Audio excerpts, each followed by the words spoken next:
Bakunzi ba Salocom TV1 kaze mu kiganiro Rhapsody de Realite muzokwama mukurikirana ku munsi ku mbuga zose za Salocom TV1.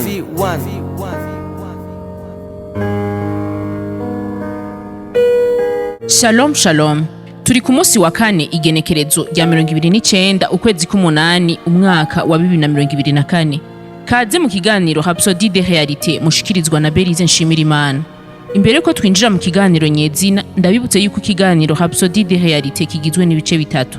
Igice ca mbere ni cijambo ry'umunsi, igice ca kabiri kigizwe n'ijambo ry'Imana biri kumwe n'insiguro, igice ca gatatu ni cisengesho no kwakira Umwami Yesu Kristo nk'umwami n'umukiza.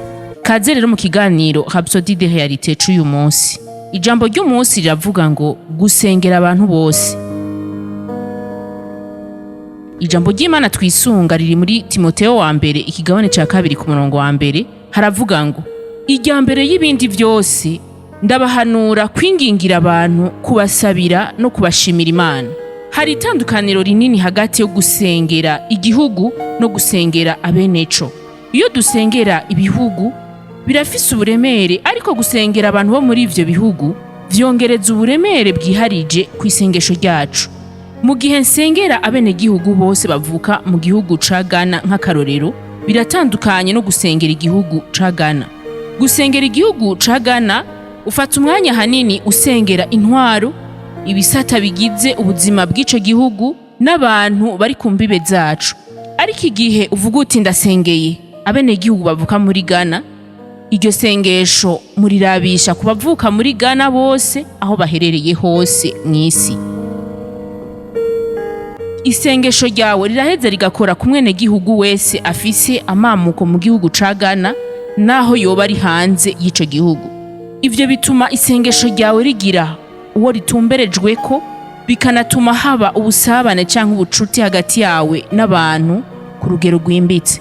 Nivyo Paulo yashaka kuvuga igihe ashimitse ngo amasengesho yanyu, ibisabisho vyanyu n'amashimwe yanyu mubigirira abantu bose bo mw'isi. Kandi aho nyene yashaka kuvuga buri mugabo, buri mugore, buri muhungu na buri mukobwa. Hari insobanuro yimbitse iyo musenze uko. Ivyo bifasha gukuza urukundo muri bo. Ugusengera ibihugu vyonyene bisa nkaho bitagira banyenevyo, ariko iyo musengera ababibamwo bose, isengesho ricikira ifise abo ryerekeye, bigatuma ugira urukundo ku bantu, bigatuma kandi igisabisho cawe kuri bo kigira ikimazi.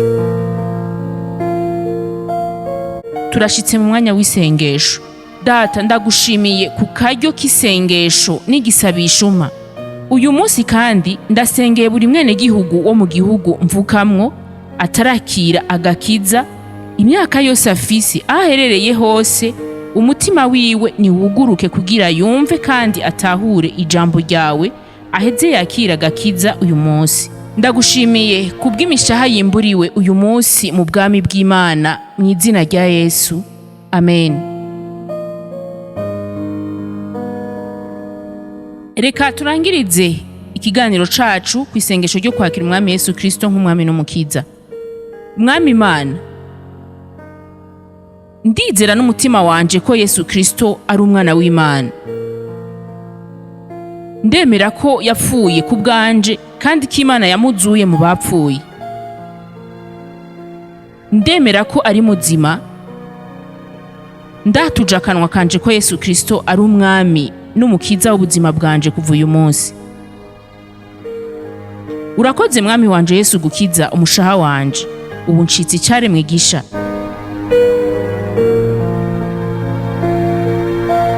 Turagukeje ubucitsi icaremwe gisha. Hari ico baza kugira ngo ushobore kubandanya ukura mu buzima ru Kristo, hamagara kuri 61 40 ubusa 14. Murakoze naho ku munsi w'ejo mugira umunsi mwiza.